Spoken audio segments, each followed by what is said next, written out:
The Father Brown Stories by G.K. Chesterton.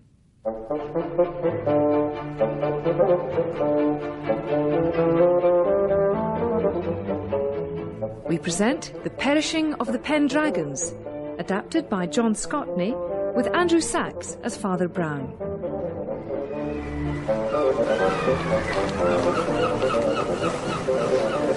Hearts of oak are our men, jolly towers are our ships. No, pardon, Father Brown. It's hearts of oaks are our ships, jolly towers are our men. We always are ready. Steady, boys, steady. Well done, Monsieur Flambeau. Oh, thank you, Sir Cecil. The life on the briny, eh, Father Brown? The ozone. I told you a sea trip would do you good. You've been working too hard. Yes, it's most kind of you, Sir Cecil, to take us out on your yacht. Is this the harbour? Harbour? Yes. Good Lord, no, Father Brown. We've tons of time yet to get the roses back in the cheeks. Oh. Look at that, Yes. eh? Always say Cornwall looks its best from the sea, especially this time in the evening. Yes, and I'm sure you're right. When exactly will we put into the harbour? Well, I thought we'd put into Newlyn. Pretty little fishing place, full of these painter johnnies. Yes, is it very far to Newlyn? What? Do we get there quite soon? I say, look at those rocks. Do you see them, Father Brown? Do you see? Yes, I do. You were saying how far it is to this Newlyn. Look. Oh, that's what it's just like old Merlin, the wizard. Oh, and the other. Oh, I'll swear it's a dragon. Yes, a dragon. Say, Father Brown, you all right? You're looking a bit green about the gills. Bit of the old mal de mer? Yes. Well, no. I mean... Oh, dear. I'm afraid I'm not a very good sailor. Is it a long way to Newlyn, Sir Cecil? Newlyn? Not... Well, yes, to be honest, it is a bit of... Oh, dear. Look, I'll tell you what we'll do. Yes. You see that river mouth coming up? Yes. We'll put in there. Glorious, isn't it? Yes. Looks very pretty in the sunset. In there. Marvellous sunsets in these parts. Yes, there's a splendid old boy lives there. I'd like you to meet him. Hard a port, Mr. Tregear. Begging your pardon, sir, but no. It won't do. We can't turn yet. How do you mean, man? Them rocks this gentleman mentioned, there's hidden reefs about 'em. Oh. Turn in now and we'll certain strike 'em. Oh, well, perhaps then... Wouldn't do you no good swimming, neither. Good Lord. Turn now, sir, and we wouldn't be the first to get ourselves drowned there. Oh, dear. I say. No, nor the second neither. Well, maybe we'd better press on then, huh? Turn in over there. Go too far, sir, and we strike those rocks you said was like a dragon. But does that mean we can't put in at all, Mr. Tregear? I'll be well if we bide our time, sir. But it'll be dark soon. Won't that make it even more dangerous? Safer in the dark, Your Honour. See that coast light up there? We've a saying in these parts. Yes? Yes? Both eyes bright. She's all right. One eye winks. Down she sinks. What is it you say? Looky, sir. See there? If you can only see that one light, you doesn't turn in. But in a few minutes, we'll see a second light. Uh-huh. Yes. Iron thing, full of blazing pitch. When you can see both, you turn sharp a port. You go too far, why then you lose sight of this here light.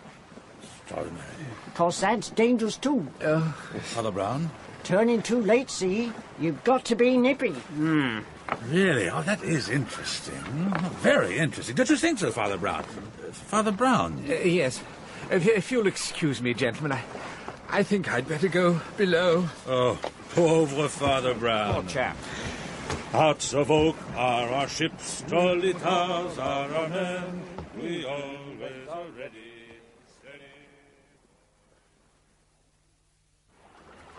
Two eyes bright. She's all right. All right. One eye blinks. Down she sinks. Voila. You're right, Mr. Tregear. It works. Why, sir, it do work. But supposing there was some other light, wouldn't that confuse you? They passed a special act of Parliament against any other light showing seaward, sir. Seeing as there'd been some incidents. Incidents? I think Mr. Tregear means wreckers. People who set up false lights to lure ships onto the rocks and steal the cargo. Yes, I have known such dreadful people. Why, I too once... The seafaring tradition on these coasts isn't all wicked, of course. As great or greater seamen came from Cornwall as from Devon. You'll meet one when we meet the old sea dog we call the Admiral. The Admiral? Yes. There's his landing stage now. Ah, yes. Shouldn't you call Father Brown? The river water's calm enough. Oh, I think he'd rather wait until we're safely tied up.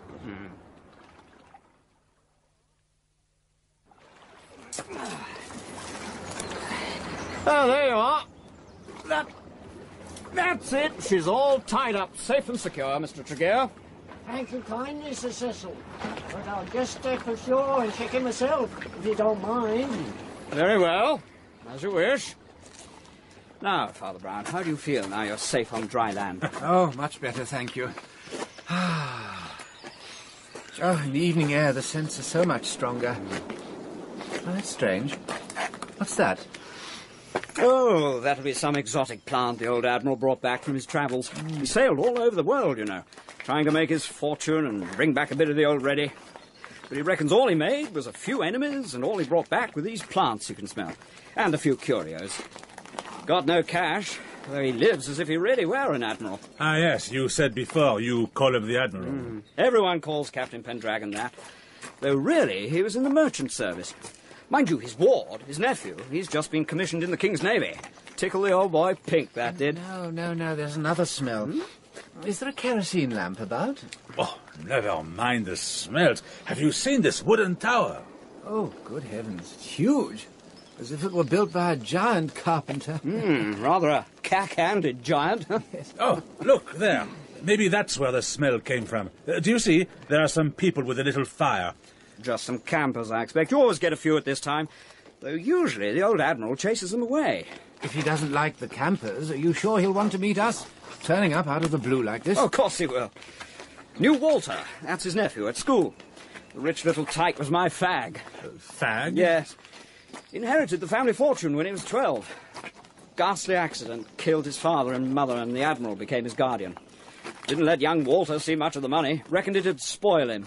Wanted to keep it intact till he came of age. Anyway, come on.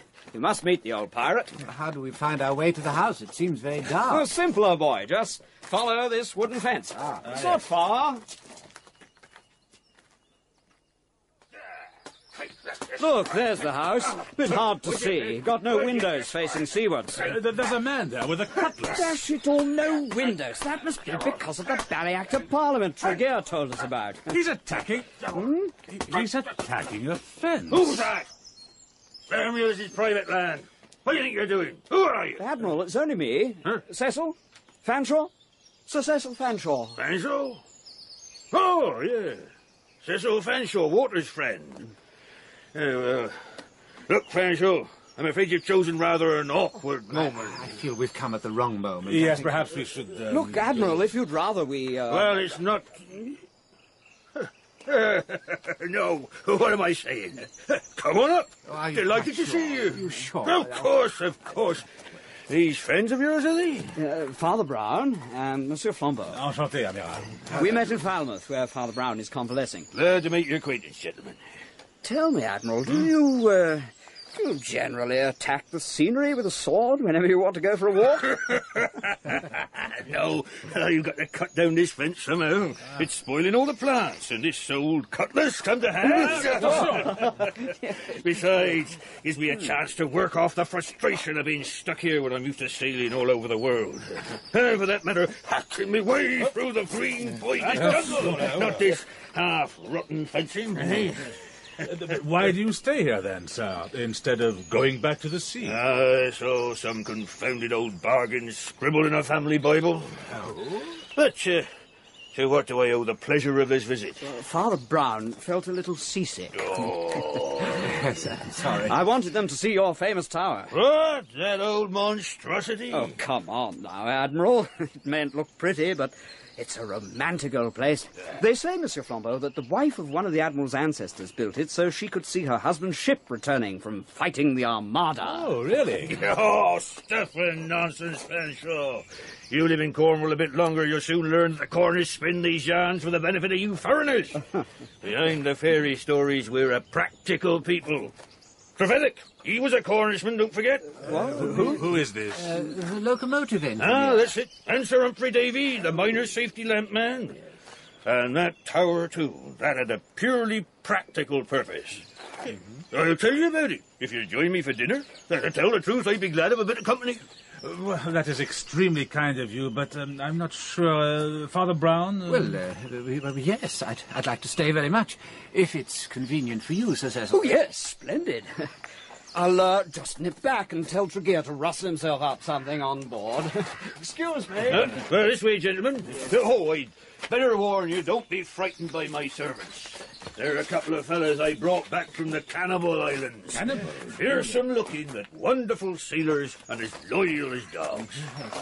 Oh, I see your house is a little sturdier than the tower. Ah, yes, most of the building round here is good solid granite. But the tower had to be built quickly.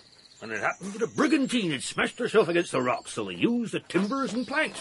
You probably noticed the wood was covered in tar and pitch. Aha, that was your kerosene smell, Father Brown. Well, perhaps it was.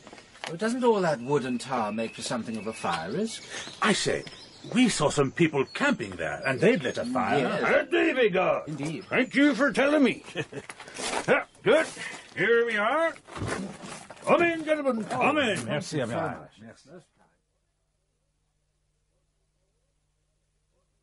Now, what will you drink? The choice is small, but there's plenty of it. I can offer you rum, brandy, champagne, or the local cider. Oh, rum, brandy, champagne. Rum, please. And may I have the cider? Now, Chummy, you bring quick, 2 big fella rum, 1 jug cider, chop. Yes, Admiral Boss.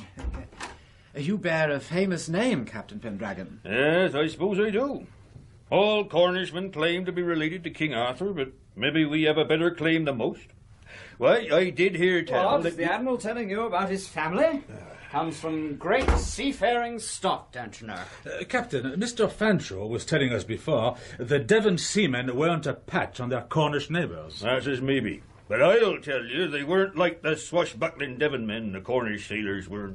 They were hard and stubborn men, like Grenville of the Revenge, Captain Bligh, or my old forebear, Sir Peter Pendragon. Speaking of ships and sailors, there seems to be some sort of carving of a ship on this beam, and how strange. Do you mind if I clamber up and have a look at it? Oh, that. Oh, yeah, why not? You're Thank bound you to hear of it so much. sooner or later. Oh, yes, thank you. That's thank you so much. Oh, yes. Ah, there's an old sailing ship. Oh, what's this? Well, it could be a man standing up in the water, waving his arms. And this must be the tower. It was first built in the late 18th century against French privateers. It was a lookout tower. You Frenchies used to raid these coasts. Oh, no, look here. Anyway, my ancestor Peter Pendragon and some other local gentlemen got together to equip a fast brig with guns, got letters of marque from the king, and set out to give you lot a taste of your own medicine. I assure you. And the old wooden tower was their lookout. Yes, I see. Now, would you just help me down? One day our brig, the Boscawen, went out to intercept a privateer, or rather a pirate, for it turned out she was a Barbary corsair from Algiers. No, not French. Well, anyway, she was sunk with all hands, except for 3 officers, or whatever they call themselves. They escaped in a boat with a chest of treasure, but they were picked up by the brig, her master being my ancestor. Oh, that's Peter Pendragon. Yes. Yes, now, could you just help me Anyway, down? as they were coming into this river, old Peter threw all 3 overboard. What? Could you just help me down? Oh, I'm so that's sorry. very right. Thank you so. Oh, that's so kind. Thank Well, you so much. 2 drowned immediately, Yes. but the 3rd struck shallower water and raised his arms and shouted something in their heathen tongue before the current caught him and swept him away. And the superstitious folk round here reckoned he was cursing my family. That's a story you can see carved on the beam, Father Brown. Aïe, quelle histoire. Anyway, that money was the foundation of our family fortunes, all founded on a blackamoor pirate's gold. Yeah, and speaking of blackamoors, where's Hendricks? Tommy! Tommy, why you long time bugger off? Quick, quick! Me coming, Admiral Boss, me coming. Me sorry, me sorry.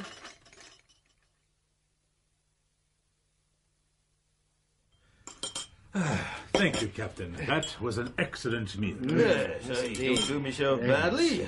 And Jackie, he's the other boy. He's a half-decent cook. Oh, from the Cannibal Islands, you say? Would you have some brandy with your coffee? Thanks. Thank you very much, yes. Yes. I fear we must be away soon, Captain Pendragon. No. Stay the night. There's plenty of room. Oh. Frightfully decent of you. Anyway, I'd like you to meet my nephew. Walter? Yeah. He's bringing his fiancée over in his sloop from Plymouth.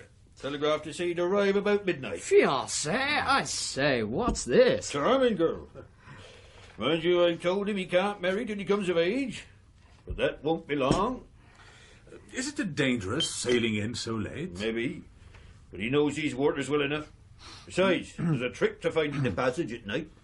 Both eyes bright, she is all right. By Jove, Captain, your brandy is as good as your champagne. As I say, I like to do myself well. It's some consolation for being stuck here instead of being at sea. Oh, yes, you said there was some reason for this. Something to do with the family Bible. Ah, yes, I'll show you. Thank you, Here. There we are. See? We all set our hand to it. Yes. See? Me, my father, and my brother, and that childish hand, that's Walter. We, the undersigned, do hereby... What's the point of it? The point? Well, my father had just two boys, me and my elder brother, John. Our poor mother died young. I've always been a bachelor, but John married. Walter, my ward, is his son. Yes. The sea was in our blood, and we were each master of one of the family vessels. The business side was left to our agents. My father commanded the Boscawen. The name had become a family tradition. It was our largest vessel on the Australian run. We had mining interests there. And you were in the South Seas. I was. I'm sorry, I still don't understand. This has something to do with the Muslim's curse? That it has. Over the years, we had our share of tragedies and misfortunes as a family, perhaps no more than happens to any other family that votes all its sons to sea. But my father, now, he was a strange man, and as he grew older, he grew stranger. In many ways, he was as sceptical as I am, but he became obsessed with this curse idea. Eventually, he developed a notion to settle whether it was truth or trash. If all us Pendragons sailed about anyhow, he thought there'd be too much chance of natural catastrophes to prove anything. But if we went to sea one at a time, and in strict order of succession to the family property, he reckoned it'd show whether any connected fate followed the family. So you were recalled? Yes. And my elder brother, and made us swear on this here Bible. It was a silly, superstitious notion, I thought. And I quarrelled with my father pretty heartily over it, for I was ambitious, and besides, had to make my own way in life. Yet I was to be left to the last, coming in succession even after my young nephew and his son, should he have any. What about your nephew? I tried to dissuade him from the sea. Reckoned if he stayed ashore, I could go back, but, well, salt water's in the blood, and I'm proud enough of him now he bears the King's commission. Anyway, it's a foolish, irrational thing, and I yarned on far too long about it. You never drop more brandy. Your handshaking, Captain. Is something troubling you? No, gentlemen, no! I will not believe that Pendragons are accursed. I will not! Admiral. Are you all right? I tell you, if you'd known the tragedy I have... Even you, Father Brown, would have to become an atheist and a skeptic to keep sane in all this devilry. I'm sorry, I didn't mean that. I'm a little distraught. Dear fellow, I wish you'd sit down. If you'll excuse me, I'll just take myself for a breath of fresh air. That should do the trick. Help yourselves. There's some more brandy and coffee. Excuse me. Would you like us to come with you? No, thank you. I'd rather be alone. It won't be long.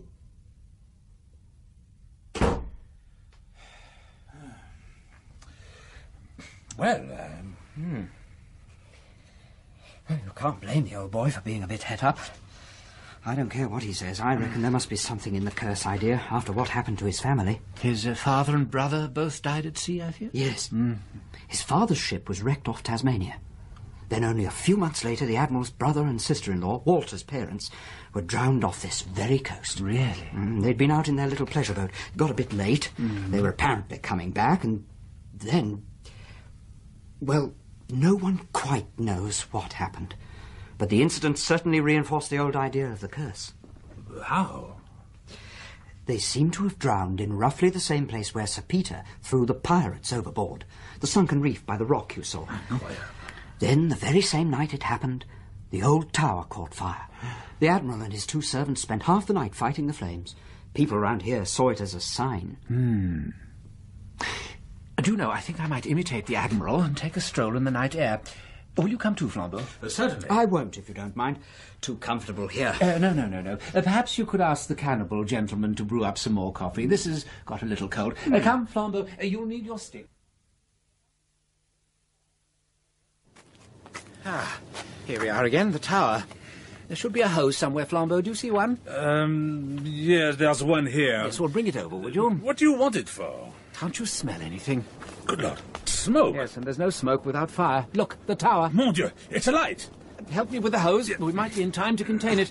Here, lucky we hadn't gone to bed. I suppose it can't spread to the house. Well, you may remember that fence that might have carried it was cut away. Look, the door's open. Point the hose inside. Oh, yes. This way, over here. Yes. Oh, over here. Yes, I'm doing my best here. Come on. Great God, there's someone in the tower. It's the Admiral. Put that hose down! Put that hose down, or I... Look out, Flambeau, he's got his cutlass. Why, you... Well done, Father Brown. Flambeau, your sword stick. I have it. En garde. Try and hold him. I'll deal with the fire. Flambeau, what's happening? The hose is... Oh, I see. The loyal retainers. We're here, Admiral Boss. What do you want us to do? Kill us, Admiral Boss. Kill us. Tommy, Jackie, good man! Look out, Flambeau, he's got some kind of blowpipe. Mon Dieu. Drop your weapons. Drop it. Quickly, that was just to warn you. Oh, Mr. Tregear, you arrived in the nick of time. Hold still, Admiral. Never! Stop him. Shoot, man. Oh, he's escaped. He's dived in. No, sir, he's not escaped. I told you, there's no escape from the caverns here. Oh, my goodness me, is there nothing we can do? No, nothing. Now, if you tied up these 2 headhunters, there's some rope over there. Of course. I say, what's happening? No time to explain now.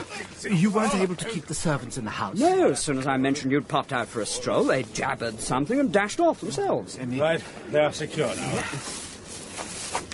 now. Sir Cecil. Why, Tregear, what are you doing here? And why have you got my starting pistol? A starting pistol? The bullets are all blanks? Yes, well, you see, I heard the commotion, and it was the only weapon of any kind on the yard. You're a brave man, sir. I salute you. But, Father Brown, I still don't understand what it's all about. Both eyes bright, she's all right. One eye blinks, down she sinks. Mr. Tregear, you said that in entering the river, you had to be very nippy as soon as you saw the second light. That's right, sir. And Walter Pendragon, coming down the channel, could easily mistake the burning tower for the second light. We must sail out and try and catch it. Yes, I was expecting you gentlemen back. I've got the auxiliary engine going. Oh, come then, there's not a moment to lose.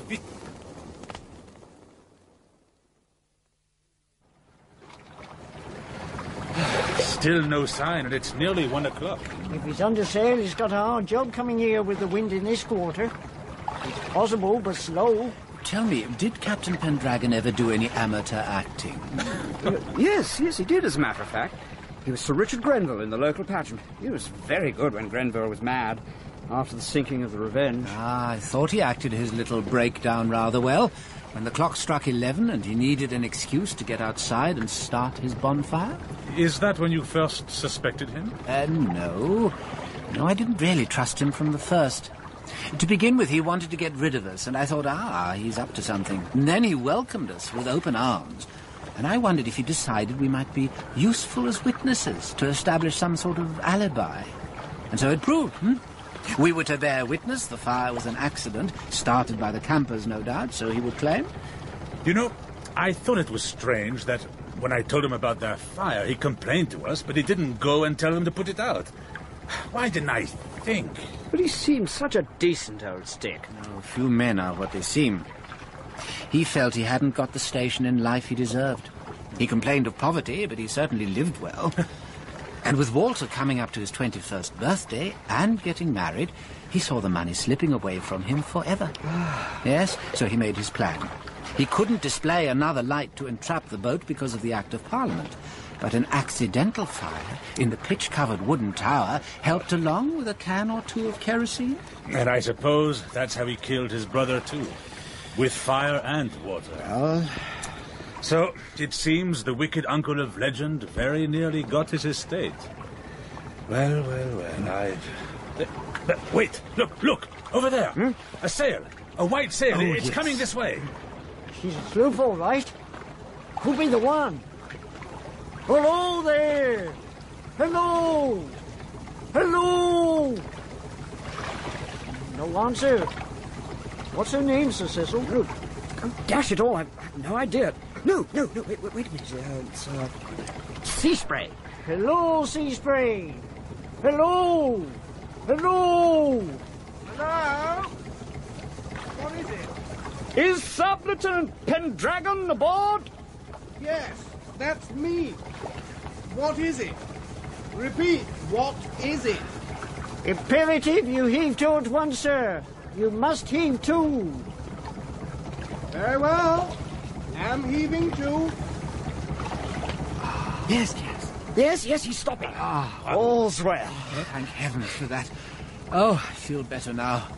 Oh dear, no. No, I feel worse. Oh, in all the excitement, I'd quite forgotten about my seasickness. But now, oh dear. Oh, my poor friend. Oh, well. Well, never mind. After we get to Newland, you need never go near the sea again for months. Oh, no. Oh, no, that's just the trouble. You see, I'm sailing to America next week.